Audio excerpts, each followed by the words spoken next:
ওই দেখো আশিক সাগর যাচ্ছে এখন, শুনছো? ওই যে আশিক সাগর, কোটালীপাড়া, গোপালগঞ্জ, যশোর। হ্যাঁ হ্যাঁ হ্যাঁ, আশিক সাগর এইটাই যাওয়ার কথা ছিল, কিন্তু এই বাসটার ছবি ভাগ্নে পাঠিয়েছিল। এই যে আশিক সাগর, খুলনা, যশোর, বেনাপুর লেখা আছে। তাহলে তবুও স্পিড বেশি, ও পরে এসে চলে গেল। সবাইকে অবাক করে দিচ্ছি, তাই না বলো বন্ধুরা? পুরোটা দেখতে থাকো, তাহলে সবটাই বুঝতে পারবে, কেউ অবাক হবে না।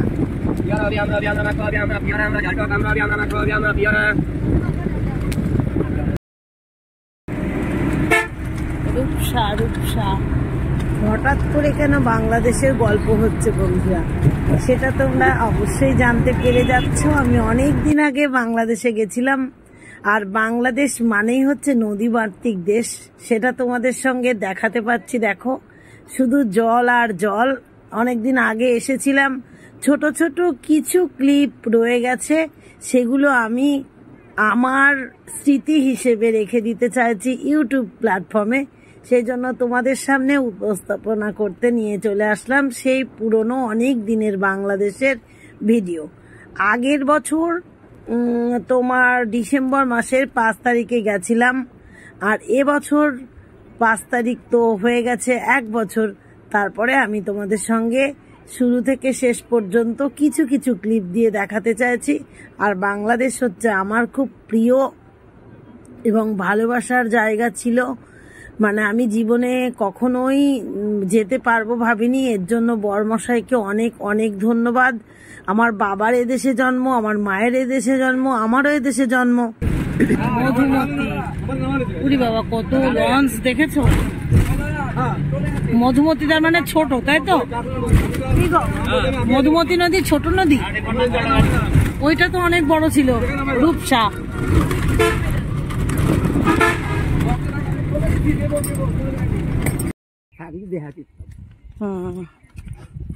মাঠ তো অনেক দূর, কি করে দেখবো বলো বাবা? ওই ব্রিজটা এখান থেকে ভালো দেখা যাচ্ছে, বা যে কত বড় বাবা, কত সুন্দর। 3 কিলোমিটার দূরে। ওরে মারে, তুমি কি করে যাও? সাইকেলে করে? আগে যেতাম, বোঝাবোই না, বুঝছি 5 বিঘে বই আমার সাথে। ও জানবো এই পাশের এই বালিগুলো পলি পড়েছে না, এইগুলো মানে চর যাচ্ছে।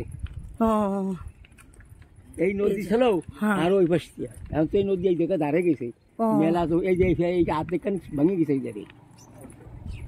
অনেক বড়। ও জানবো গভীরতা কিরকম? বড় নদীতে আর যদি বালি না কাটতো বড় নদীতে, তাহলে বাংশ জমে মানে বড়িটা সব দিন খায়, নদী আর কি ভর্তি হয়ে গেছে। বড় নদী বালি কাটিয়ে জাহা দেই, 20-30 খান থাকে সব সময়। দেখো পানা কি জোরে চলে যাচ্ছে, দেখো জলের স্রোত নেই বলে, ওই দেখো পানা এই স্রোত কি জোরে চলে যাচ্ছে। ঢেউ খেলে এত আগে জোরে চলে, এখন তো নাই, কেবল ভাটাও হইছে। ও যেমন জোয়ার ভাটাও হয় না নদী, সমুদ্রের সঙ্গে। 7 সকালে জামাইবুর সঙ্গে ঘুরে এসেই মাছ ধরতে লেগে পড়লাম সবাই মিলে।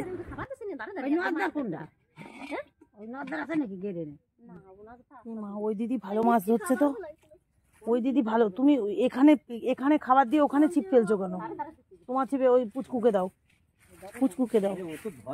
দেখো রান্না, লাউয়ের তরকারি আর মাংস একদিকে হচ্ছে, আর পুকুরে এসছি মাছ ধরতে সবাই। লাউয়ের মধ্যে দিতে হবে, অল্প মাছ হয়েছে তাই। দেখো সবাই মিলে এসেছি মাছ ধরতে।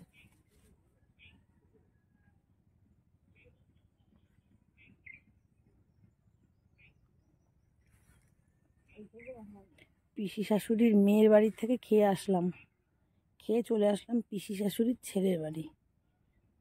চলে যাবো এখান থেকে, আমাদের বাড়ি যেতেই দিল না। কি পেয়ে গেছে আর একটা, এই ঢকঢক করছে, দাও।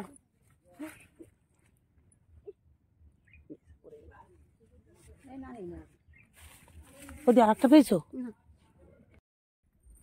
সত্যি করে তো পেঁপে পেকেছে, দেখা যাচ্ছে। দেখো ভাসুরের হচ্ছে, এই তো এখানে একটা পেঁপে পেকেছে কাকিমা, ওই যে কাকিমা। হাই রে, পাখিতে খেয়ে গেছে, ওই দেখো। ওটাতেও আছে, আর এই যে একটা পাখিতে খেয়েছে দেখো। পারতে পারবো না কি, এত উঁচু দিদি, পারবো না। আচ্ছা চলো চলো, আর একটু দূরে কোথায় আছে দেখি। চলো চলো চলো, আরো কোথায় আছে দেখি। আগে শুনেছিলাম বাংলাদেশের মানুষ মাছ ছাড়া চলে না, তা বাস্তব প্রমাণ পেয়ে যাচ্ছি। রান্না বসিয়ে মাছ ধরতে এসেছে, আর আমার মাছ দেখতে তো খুব ভালো লাগছে। আর বন্ধুরা জানো তো, আমি সব সিনথেটিক শাড়ি নিয়ে এসেছি। কেন? চট করে ধুয়ে দিয়ে পট করে শুকিয়ে যাবে এই কারণে। শাড়ি এক একটা করে সিনথেটিক শাড়ি পরবো, থাকবো তো মাত্র হাতে গোনা 3টে দিন, সেই জন্য এভাবে রয়েছে। আর দেখো বউও সেজে গেলাম আমি একটুখানির জন্য। ওরা এক জায়গায় দাঁড়ায় খায় না তো, ওরা ভাত ফেলানের সাথে ওরা খাই চলে যায়। দড়িয়ে শেষে আসে, দড়িয়ে শেষে আর কতখানি জায়গা নেই না। আর আমার তো অল্প একটু জায়গা না, অল্প একটু জায়গায় মাছ না আছে বড় তো আমার। এ মা, ই সর্বনাশ। আর তো পারে টান দিলি মাছটা হয়ে যায়। আমরা টান দাও আমাকে বাড়ি যাও। কিন্তু একটু গালার ভিতর না ঢুকলে তো সেটা পড়ে যাবে। ওই জন্য সুতোই বাঁধে। ওই যে খুটখুট করে খাচ্ছে না। না ও হাঁটু হাঁটু গাড়ি যেত আর দেখাম নাই। ওই দাও সেটা হবে। দেখো আমি হাড়ি হাড়ি হাড়ি হাড়ি হাড়ি দেখো, হাড়ি দেখো, হাড়ি দেখো, হাড়ি দেখাও, হাড়ি দেখাও। পড়বে না, পড়বে না। চলো চলো চলো, না না পড়েনি মনে বাবা। ও তোমার হাতে পড়েছে, ও এদেরকে দিয়েই যাও একবারে। ওই তো দিদি নেটটাই ফুরিয়ে গেছে জানো তো, যাচ্ছে না। হ্যাঁ ওই জন্য হচ্ছে না। সকালের পর্ব দিদির বাড়ি থেকে হলো, আর এখন দাদার বাড়ি চলছে দেখো।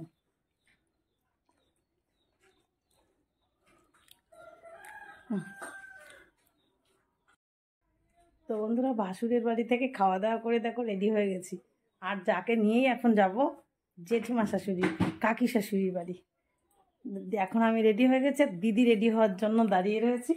আর এটা হচ্ছে যে কালকে রাতে যেখানে ঘুমিয়েছিলাম সেটা, আর সকালে খেয়ে আসলাম সেটা তো অন্য বাড়ি।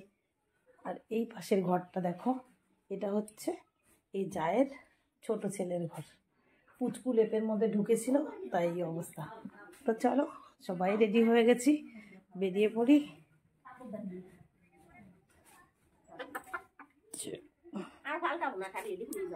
চাদর নাও একটা, চাদর না নিলে হাওয়া লাগবে। কোথায় আটকে যাবো, তখন আরো সমস্যা হয়ে যাবে। তো কাকি শাশুড়ি বাড়ি চলে এলাম, মানে এটা আমাদেরই বাড়ি। আর এই বাড়িটা কাকি শাশুড়িদের দিয়ে আমার বড়মশাইরা চলে এসেছিল, মানে ভাসুররা। আর এখানেই আমার মা আর বাবাকে রাখা হয়েছে।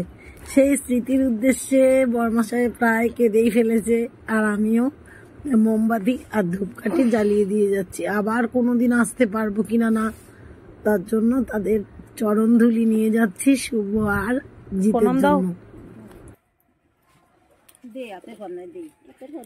হরি বল, হরি বল।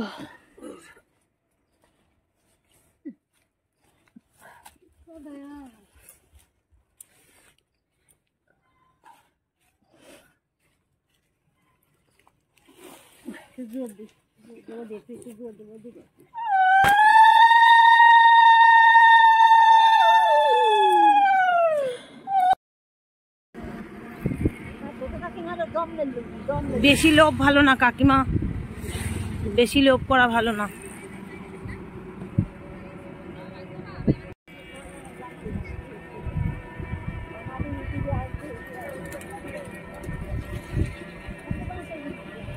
হ্যাঁ হ্যাঁ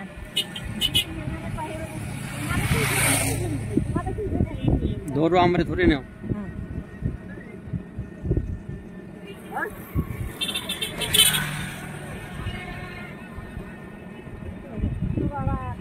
নৌকাটা তো আমি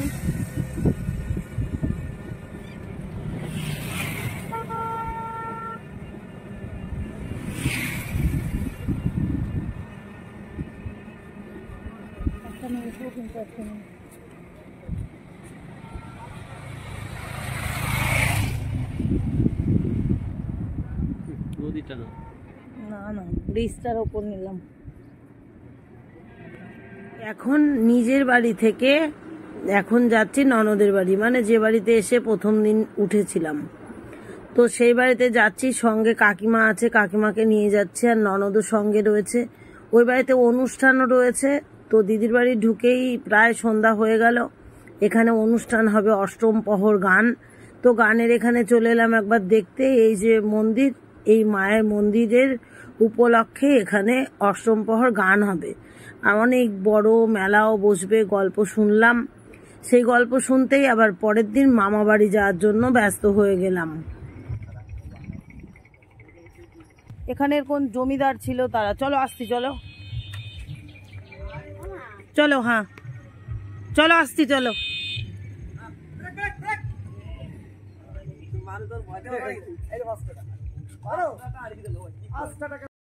বাংলাদেশের প্রধানমন্ত্রী মাননীয় শেখ হাসিনার বাড়ি আমি এসেছি। আর দেখো কত সুন্দর সব স্মৃতি রয়েছে।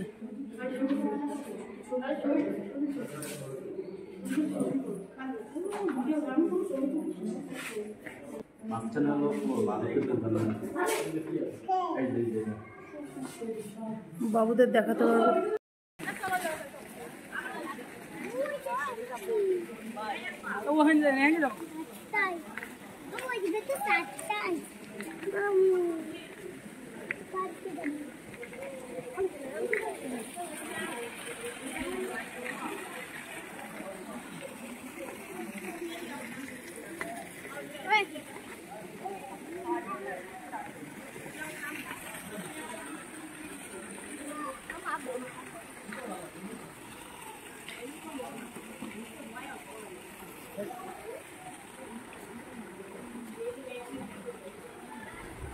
তো ভাগ্নে আমাদের নিয়ে এসে এখানে গল্প বললো যে এখানে মন্ত্রী সভা হয়, সমস্ত মন্ত্রীরা একে একে বসে, এখানে সভা গঠন করে।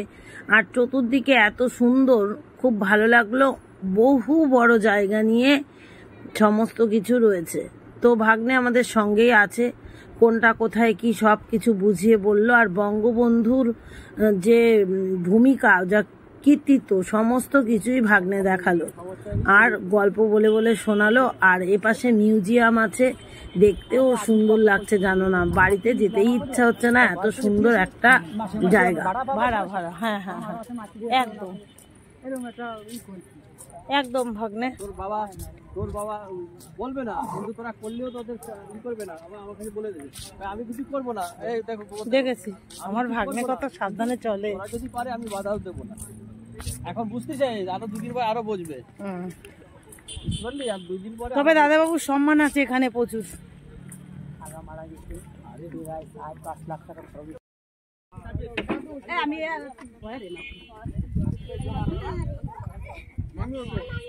উঠবো, হ্যাঁ বাবা, এই ছেলে ধরো, এই একা ধরবে সব, যাবো, চলো যাও যাও, ওঠো সব ধরবে না তো? না ধরবে, তাহলে জামায়াত তুমি পরে আসো। হ্যাঁ হ্যাঁ, দাও দাও, আমাকে দাও। যাও যাও যাও, চলে আসছো, ইয়েও তো চলে, জামায়াত তো চলে, যাক যাক যাক, আমরা পরে যাচ্ছি না।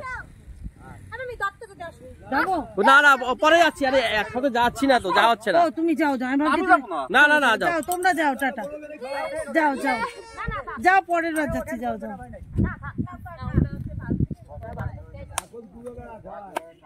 কে বলছি কি যেন, এই মেজে বউ, ওই পুচকুকে মাঝে বসিয়ে দাও।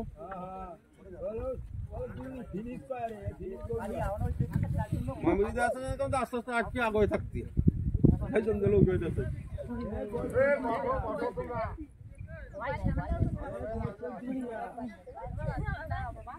সবাই এক রাস্তা আটকে থাকতি।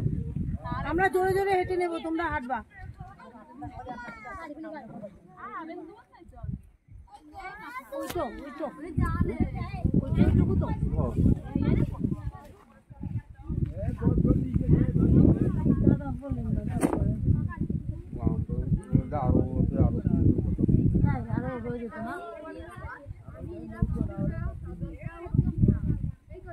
আমার মামা শ্বশুর বাড়ি থেকে নিমন্ত্রণ এসেছে, সবাই মিলে যাচ্ছি। প্রথম নৌকাতে উঠতে ভয় পেলাম, তা দ্বিতীয়বারের নৌকাতে যাচ্ছি। নৌকাতে ওঠার তো অভ্যাস নেই, বৌমণিরা সবাই চলে গেল, আর এখানে নৌকা পাড়িয়ে আরো অনেক দূর যেতে হবে। চলো অনুষ্ঠান বাড়ি থেকে ঘুরে আসি।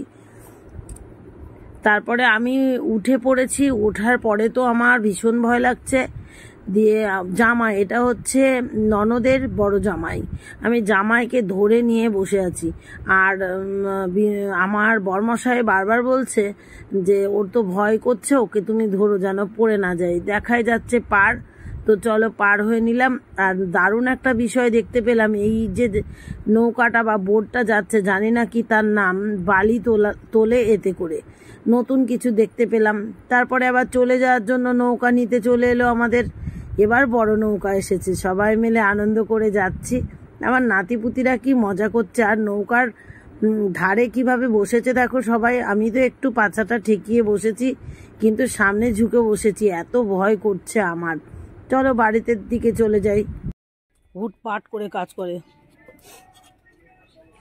বাহ ফাইন রাঁধতে পারে শালারা।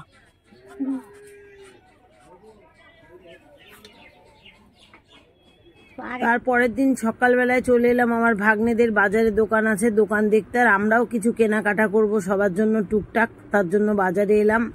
আর এই যে নাতনিকে নিয়ে গেছিলাম সঙ্গে, ও চীনে সমস্ত কিছু কিনে দিয়েছে, ব্যাগে সব আছে, এগুলো নিয়ে যাব ইন্ডিয়ায়। তারপরে চলে আসলাম স্নান করতে। আর সেই মধুমতি নদী বললাম না, সেই নদীর পাড়েই স্নান করতে এসেছি। স্নান করে এখন বাড়ি যাব। স্নান করার কি মজা জানো না, মগে করে নিচ্ছি আর ঢালছি, ভীষণ ভয় লাগছিল স্নান করতে। আমরা যার ওপরে বসে স্নান করলাম, সে পোল ডুবে গেছে, তাই তো? হ্যাঁ, লাস্ট জল কত দূর উঠবে এত পর্যন্ত?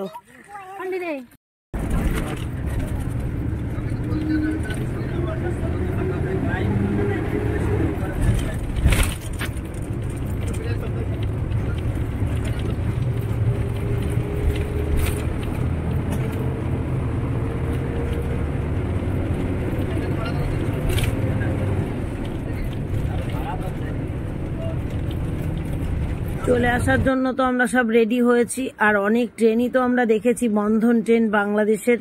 তো এই ট্রেনটাও বাসের মধ্যে থেকে যতটুকু দেখাতে পারছি সেটুকুই দেখাচ্ছি। আর বাংলাদেশের রাস্তাঘাট এত সুন্দর বলে বোঝাতে পারবো না বন্ধুরা, খুব সুন্দর রাস্তা, একেবারে ক্লিন।